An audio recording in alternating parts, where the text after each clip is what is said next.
Bien, bien, ahora vamos de lleno ya con la columna de Jorge Masuero, la teoría del shock y del libro Naomi Klein. Antes que nada, ¿cómo estás, Jorge, el día de hoy? Hola amigues, hola oyentes de La Bulla, ¿cómo están?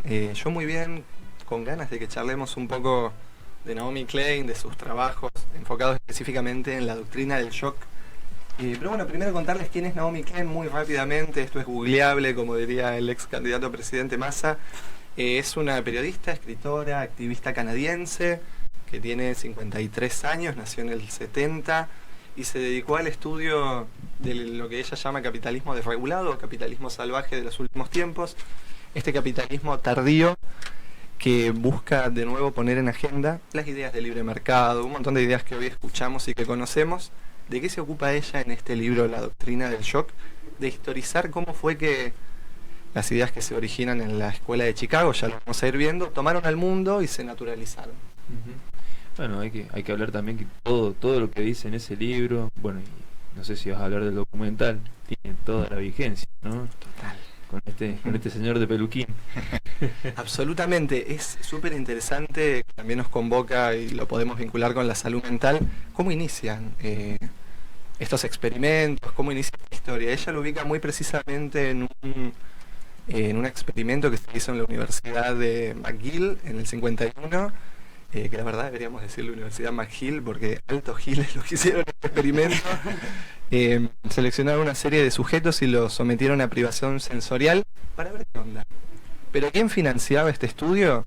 La CIA, ni más ni menos, chiques. Así que bastante turbio y espurio todo lo que rodea estos estudios que financió la Agencia de Inteligencia de los Estados Unidos. Y no solo fue este estudio, sino que le sigue un segundo con el psiquiatra Cameron. Ewen Cameron, jefe de psiquiatría en ese momento.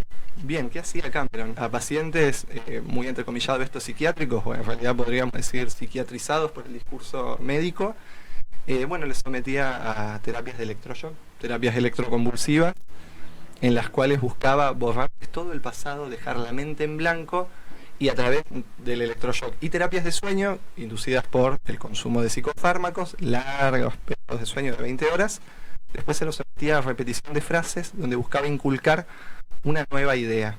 Por ejemplo, a una paciente que sufría, entre comillas, depresión postparto, se le pasaba una y otra vez el mismo mensaje en plan la naranja mecánica: ya ni estás escapando de tus responsabilidades, estás evitando cuidar de tu esposo e hijo, en loop por horas. Esto lo disfrazó de tratamiento, pero era una investigación y era un experimento también financiado por la CIA, también estaba atrás de todo esto. ¿Qué es lo que le interesaba a la CIA? ¿Qué es lo que buscaba investigar? ¿Qué efecto producía en las personas el shock? ¿Qué efectos producía el miedo? Está bueno esto que decís, Jorge, ¿no? Porque se enmarca dentro de toda una corriente, digamos, de psicología que fue el conductismo, ¿no? Que frente a determinado estímulo se responde de determinada forma. Está bueno para marcarlo, digamos, dentro de esta corriente de psicología, porque es como ver, digamos, el marco político, digamos, sobre el cual se produce, digamos, una teoría psicológica y cómo se teoriza, digamos, una mente, ¿no? Entonces toda esta teoría tiene un marco político económico, ¿no?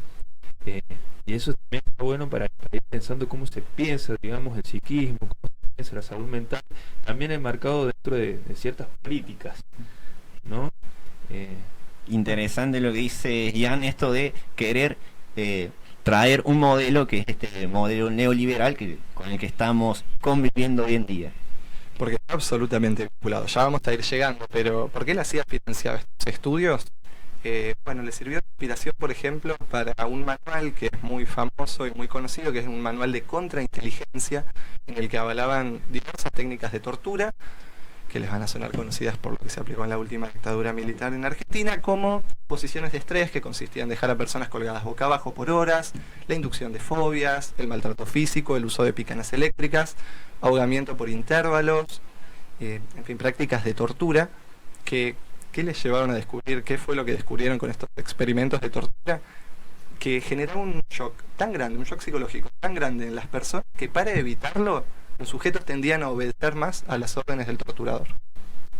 Bueno, está bueno esto que decir de la picada eléctrica, ¿no? Porque justamente el creador de la picada eléctrica fue un argentino. No sé si lo sabían. O sea, tenemos uno de los próceres, digamos, del arte de la tortura acá, ¿no? Y es para problematizar, ¿no? De cómo ha estado instaurado, digamos, la dictadura acá en nuestro territorio argentino, ¿no? Y cómo se ha creado justamente un arte de la tortura. O sea, eso es muy llamativo, ¿no? Muy bien, Esto es, muy bien. ¿para qué sirven las investigaciones? Estamos adelantados en investigaciones científicas que por ahí no llevan a mejorar derechos, a mejorar la calidad de vida, sino esto a torturar, a hacerle daño a nuestro ciudadano compañero. Digamos que las técnicas, ellos, porque esto es todo, digo, historia pública, no son documentos súper ocultos y que hay que ir a la deep web, nivel no sé cuánto, para poder entrar. Son investigaciones públicas que la justificación que dan, la justificación ética, es que solo estaban dirigidas para ser aplicadas en soldados enemigos capturados en un contexto de guerra, en un contexto bélico.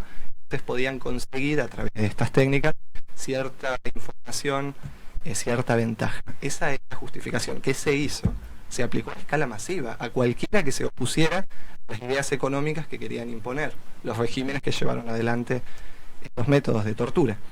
Bueno, me adelanto un poquito en la historia. Aparece un personaje histórico muy oscuro y muy poderoso que han escuchado un montón de veces, seguro. Milton Friedman, no sé si le suena. Sí, sí, sí. Está en el bastón presidencial representado por la carita de uno de los clones de Conan, así que ahí lo tenemos muy Está presente, vigente. está vigente. Y él postula que él es el que va a hacer un gran uso de la teoría de la crisis.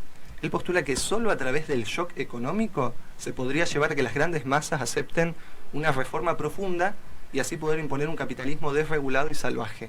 Friedman es un economista de la escuela de Chicago, es uno de los Chicago Boys, que son los ideólogos del neoliberalismo más despiadado.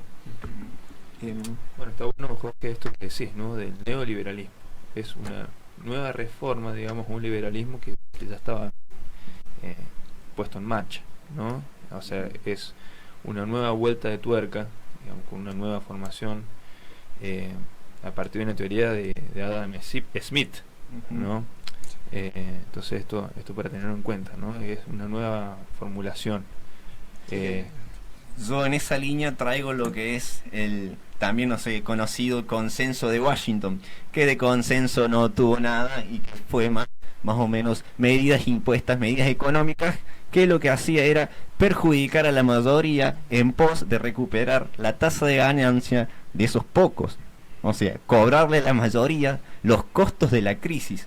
Y ahí entra en discusión qué se entiende por costo. ¿El salario es un costo o es una inversión? Sí, gran reflexión, Lea. De hecho, la primera vez que se pusieron en práctica estos discursos y este experimento a nivel social, la terapia de shock económico, por eso digo que está muy vinculado al cómo se pensaba la terapia de shock en psiquiatría y cómo después lo recupera él y lo lleva al plano económico. ¿Dónde se dio por primera vez esta práctica? Porque en la historia oficial escuchamos que Thatcher y Reagan son como los dos iniciadores de esta nueva ola de neoliberalismo, pero hubo un experimento anterior en Latinoamérica, en toda la región del Cono Sur, que comenzó con Chile, con la dictadura que instaura Pinochet al gobierno de Allende en el 73.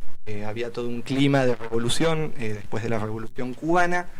Allende en Chile, un gobierno socialista, se plantea volver accesibles ciertos servicios básicos, sobre todo la telefonía, y esto no le gustó nada a las corporaciones que facturaban un montón con la telefonía, que eran negociaciones para empresas yanquis súper poderosas. Estamos hablando de sectores concentrados de la economía que tienen acceso a altos mandos, y dirigieron, orquestaron y financiaron este golpe de Estado en Chile.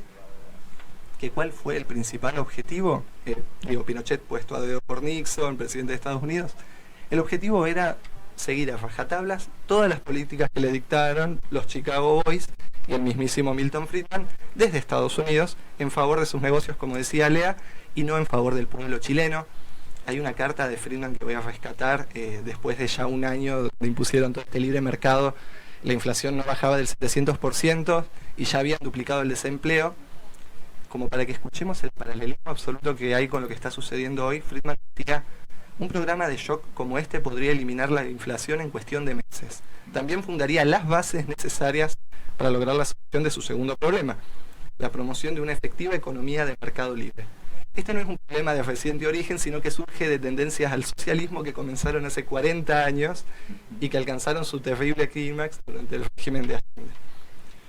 Cortito y al pie, lo mismo sucedió en Argentina con la dictadura del 76, lo cual formó parte de un plan sistemático, el Plan Cóndor, se dio en Brasil, en Uruguay, en Paraguay, en Bolivia, y se aplicó en esos casos el shock de la guerra, contra lo que llamaban la subversión, a través de la detención y desaparición de compañeros y compañeras. Así justificaron y legitimaron la imposición del libre mercado. El que pensaba distinto a este régimen era eliminado. Interesante lo que nos comparte Jorge. Yo lo que voy a traer es esta señora Margaret Thatcher, que tenía una frase que decía: no hay alternativa. Yo como siempre desconfío de la gente que dice que no hay alternativa en esto, que niega la política como confrontación, como un debate de ideas, de diálogo, para buscar la solución más que beneficie a las mayorías en ese sentido y se acerque más a los derechos humanos. Tiro un dato de Thatcher rápido. Lo que buscaban, bueno, para que quede claro, lo que buscaban imponer las políticas de Chicago, lo que buscan imponer hoy, es enriquecer a las élites, como dice Lea, a costa de los trabajadores. Bajo el gobierno de Thatcher, por ejemplo, con las mismas políticas calcadas que hoy quieren aplicar acá y que están debatiendo en este momento en el Congreso, un puesto de director, un puesto jerárquico, ganaba 10 veces más que un trabajador promedio. Después de 10 años de estas políticas, un puesto de director o un puesto jerárquico pasó a ganar más de 100 veces más. Lo mismo en Estados Unidos con Reagan, el otro gran neoliberal yanqui. Los CEOs antes ganaban 43 veces más que un laburante promedio y después pasaron a ganar más de 400 veces más. Es una creación de desigualdad sistemática y calculada brutal. Y más con esto del desfinanciamiento tanto de la salud pública como de la educación, esto de privatizar la educación y la salud. Se podría decir que en estos momentos existen dos tipos de lucha: unas luchas ofensivas, en tanto se producen marchas para ampliar derechos, tener mejores condiciones dignas, y luchas defensivas, que se trata de no perder lo que tenemos ahora. Esto lo relaciono con el nuevo DNU y la ley de ómnibus, donde en su parte que refiere a salud mental, como que va en contra de la ampliación de derechos, y tal vez en uno de esos ítems es quitarle el poder de decisión al profesional de salud, a los profesionales de salud, al equipo interdisciplinario, y que recaiga la decisión en un juez. Está bueno esto que decís, Lean, ¿no? Porque de alguna forma implica un retroceso. Es volver de nuevo a las prácticas manicomiales, ¿no? Y de alguna forma esto lleva, digamos, a que estas prácticas manicomiales sean de sectores privados, ¿sí? Es decir, que se vuelve todo más complejo, o sea, porque ya pasa, la persona que tiene, digamos, un padecimiento mental pasa primero a ya no tener derechos, ¿no? A ser un sujeto, digamos, un cliente, pero que tiene que tener, digamos, la tutela a alguien de sus derechos. Es decir, que ya pasa a ser un bien, podríamos decir, ¿no? Que se deposita dentro de un manicomio para que se pueda llegar a arreglar, entre comillas, ¿no? Pagando. Entonces, ya, digamos, lo que es la enfermedad mental o el padeciente mental ya deja de ser, digamos, una prioridad del Estado para hacer, digamos, un negocio. Entonces, es complicado, digamos, todo esto lo del DNU, por lo menos. Esto es lo que te decía recién, ¿no? O sea, todas estas políticas de alguna forma están implícito lo que es el sujeto promedio en sí. Crean un sujeto promedio, ¿no? Le dan valor, digamos, al psiquismo, a la salud mental, y crean un tipo de salud mental o digamos, un modelo de mente, ¿sí? Esto, digamos, la salud mental, de alguna forma, con estos gobiernos pasan a ser, digamos, una mercancía que hay que pagar, ¿no? No es una prioridad del Estado ni un derecho. Claro, y esto es lo que nos impulsa el modelo neoliberal, este sentido común de que todos somos empresarios de nosotros mismos, entonces estamos constantemente en competencia, todos contra todos, tratando de ser más rentable en un mercado donde prácticamente no tiene lugar para todos. Por eso el tiempo de ocio es importante, de desconectar. Sí. Está bueno esto, lean, ¿no? Porque también habla sobre los síntomas y el malestar que hay en la población en general. Y es impresionante. Cualquiera de los oyentes o de nosotros podemos conocer gente que tenga ansiedad, que tenga depresión. O sea, es impresionante el aumento exponencial que hay. Y eso habla, digamos, de los tiempos del capitalismo, de cómo ha empezado, digamos, a mutar este capitalismo, ha empezado a explotar, digamos, el psiquismo en sí. Sí, quería Y decir para ir cerrando, Jorge. una cosita. Me parece muy interesante cómo todas las ideas y reflexiones que nos trae Jan, no son posibles tales reformas sin que se aplique una terapia de shock. Está comprobado que son medidas absolutamente antipopulares, el libre mercado, la vuelta del manicomio, y podemos seguir con un montón, la desregulación absoluta de todas las esferas y el sometimiento a la mercantilización de la vida, como hablábamos, solo es posible a través del shock. Eso es lo que me parece más grave. Hoy lo que se está debatiendo en el segundo capítulo es el poder decretar la emergencia pública en materia económica, financiera, fiscal, previsional, de seguridad, defensa, tarifaria, energética, sanitaria, administrativa y social. ¿Para qué necesitan la emergencia? Para meternos por debajo una flexibilización laboral brutal, quitarnos derechos y dejarnos en estado de shock.